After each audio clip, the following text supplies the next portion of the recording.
तेरे माथे पे आंचल बहुत ही खूब है, लेकिन तू इस आंचल से एक परचम बना लेती तो अच्छा था। आज आलमी यौम ख़वातीन है। इसे उर्फ़े आम में इंटरनेशनल वुमेन्स डे भी कहा जाता है। इस दिन की अहमियत भी उसी तरह है जिस तरह दूसरे मौक़े की है। तो आइए नाज़रीन, आपको मिलवाते हैं हमारी आज की कामयाब ख़वातीन से, जिन्होंने इस मुहज़्ज़ब मुआशरे में अपने लिए एक अहम जगह बनाई है। सांसों में प्रीत भरे, रागों में गीत भरे, सपनों में रंग भरे बेटी।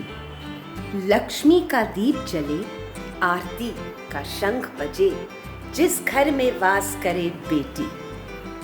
इंटरनेशनल वुमेन्स डे पे, महिला दिवस पर मैं हमारे देश के, हिंदुस्तान के तमाम महिलाओं, खातून को यही कहूँगी कि ये दिवस हमारा है, हर साल हमारा है और हमें आगे बढ़ना चाहिए आत्मविश्वास के साथ। और ये निर्भर है कि हम अपने पैरों पे खड़े रहें, सेल्फ इंडिपेंडेंट बने।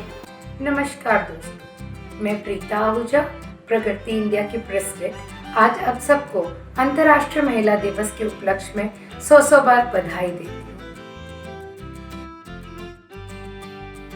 डीडी उर्दू के जानिब से सारी औरतों को, सारी ख़वातीन को इस खूबसूरत दिन की ढेरों मुबारकबाद। Wish you all a very happy international women's day.